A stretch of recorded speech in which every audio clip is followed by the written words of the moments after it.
Assalamualaikum warahmatullahi wabarakatuh.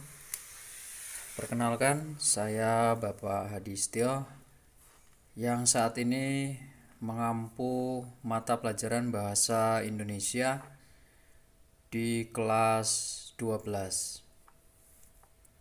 Semoga kita selalu diberikan kesehatan sehingga dalam proses pembelajaran daring ini dapat berjalan dengan baik. Untuk kompetensi dasar pada pertemuan pertama ini membahas mengenai membuat surat lamaran pekerjaan. Terlebih dahulu kita harus mengetahui apa itu tujuan pembelajaran yang akan dicapai dalam membuat surat lamaran pekerjaan, yaitu mengetahui pengertian, jenis, dan kebahasaan surat lamaran pekerjaan. Yang pertama, mengidentifikasi isi dan sistematika surat lamaran pekerjaan. Surat lamaran pekerjaan itu merupakan surat dari seseorang yang ditujukan untuk perusahaan, instansi dengan maksud untuk melamar suatu pekerjaan. Surat lamaran pekerjaan tergolong dalam surat resmi atau surat formal. Jadi, bila kita akan bekerja pada suatu instansi atau perusahaan, terlebih dahulu kita harus membuat surat lamaran pekerjaan. Sedangkan surat lamaran pekerjaan itu sendiri tergolong ke dalam surat resmi atau bersifat formal.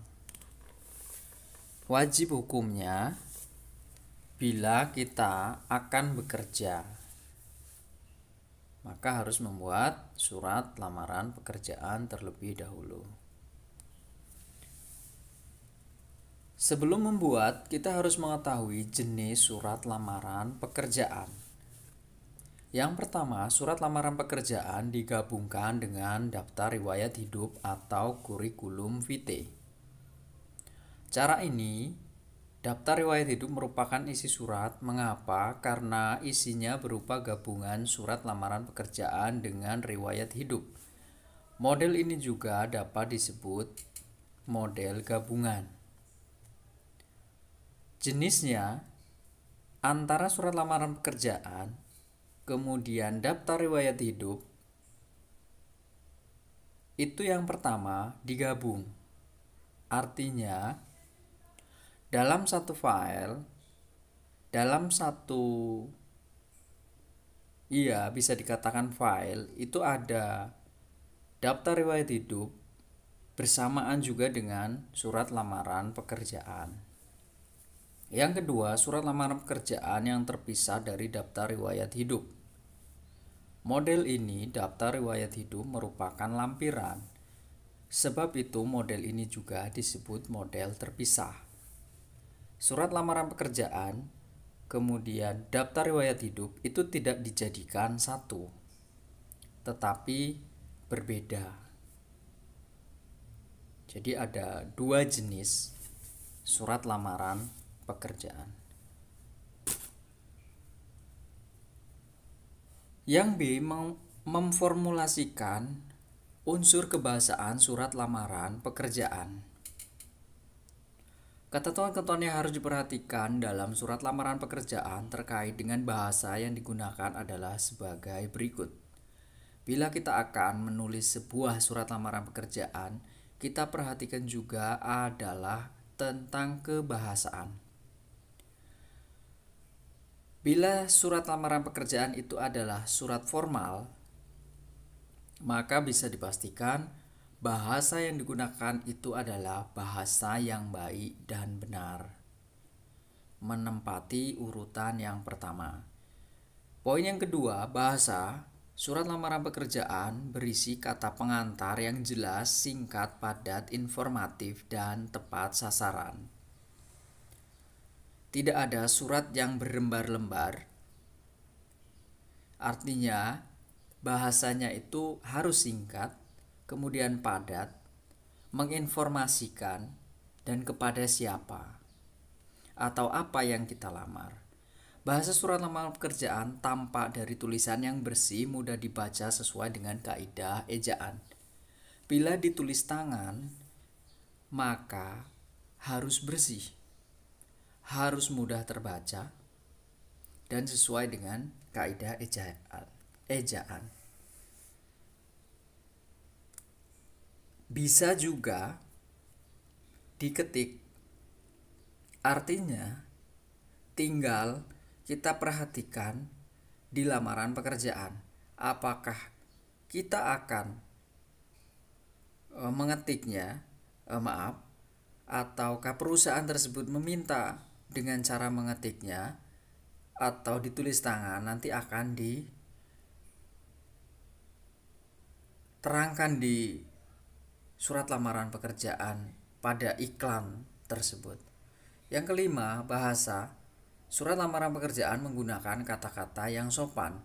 Yang keenam, melengkapi bagian-bagian surat dengan nomor bahasa, dengan norma bahasa surat seperti penulisan unsur hal, tempat, tanggal, alamat, salam pembuka, isi surat, salam penutup, tanda tangan, dan nama terang. Pada pertemuan pertama ini, kita tidak akan membuat surat lamaran pekerjaan, namun masih dalam teori-teori. Dan nanti pada pertemuan kedua baru kita akan membuat bagaimana cara yang benar, cara yang bagus tentang surat lamaran pekerjaan. Bagaimana dengan pembukaan surat lamaran pekerjaan? Itu ada 5 poin. Kalimat pembuka surat lamaran pekerjaan artinya adalah dalam surat lamaran pekerjaan, kalimat pembuka yang akan kita gunakan itu menyesuaikan. Bila surat lamaran pekerjaan itu didapat dari iklan, dari informasi seseorang, atau dari pengumuman resmi dari instansi yang membutuhkan tenaga, atau permohonan instansi pada sekolah, atau juga inisiatif sendiri, maka pembuka surat lamaran pekerjaan itu berbeda, menyesuaikan. Pada tampilan slide kali ini sudah diberikan contohnya. Bila surat lamaran pekerjaan kita dapatkan dari iklan, entah dari mana saja, iklan banyak, dari media cetak, dari media online, dari WhatsApp, dan lain sebagainya, kita menggunakan kalimat seperti yang dicontohkan. Setelah membaca iklan yang dimuat dalam harian, misalnya ranikedia.com, tanggal 13 Juli, yang isinya menyatakan bahwa atau dalam harian tanggal saya membaca iklan yang menyatakan bahwa PT membutuhkan berkenaan dengan hal tersebut, kita tinggal mengambilnya saja. Nanti kita tinggal ambil, kemudian kita lepaskan dari mana kita dapatkan, tanggal berapa, PT-nya apa, perusahaannya apa, membutuhkan sebagai apa. Yang kedua, informasi seseorang. Bila kita mendapatkan lowongan pekerjaan dari seseorang, maka menggunakan kalimat pembuka seperti ini. Menurut informasi dari Bapak Hadi Setio, perusahaan Bapak Ibu membutuhkan karyawan sehubungan dengan hal itu, saya bermaksud melamar pekerjaan. Yang ketiga, pengumuman resmi dari instansi yang membutuhkan tenaga. Bila suatu instansi, suatu perusahaan itu merekrut, langsung mengumumkan, berarti nanti ada nomor pengumumannya, maka pembuka surat lamaran pekerjaannya adalah berdasarkan dengan pengumuman nomor sekian-sekian, tanggal sekian-sekian, tentang penerimaan karyawan PT, maka yang bertanda tangan di bawah ini. Kita tinggal ambil, kemudian kita salin. Yang keempat, permohonan instansi pada sekolah. Setelah mendapatkan informasi dari kepala sekolah tentang permohonan kerja, itu bila dari instansi atau sekolah yang membuka lowongan pekerjaan.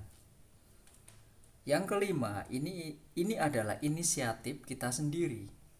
Kita sudah lulus, kemudian kita hendak melamar sebuah pekerjaan, tidak dari instansi, tidak dari pengumuman resmi instansi, tidak dari iklan atau tidak dari seseorang. Kita inisiatif sendiri, kemudian kita memberikan surat lamaran pekerjaan tersebut kepada banyak instansi, kita storekan sendiri, maka kalimat yang kita gunakan adalah yang bertanda tangan di bawah ini, Hadi Setio dengan ini mengajukan permohonan untuk diterima sebagai karyawan pada.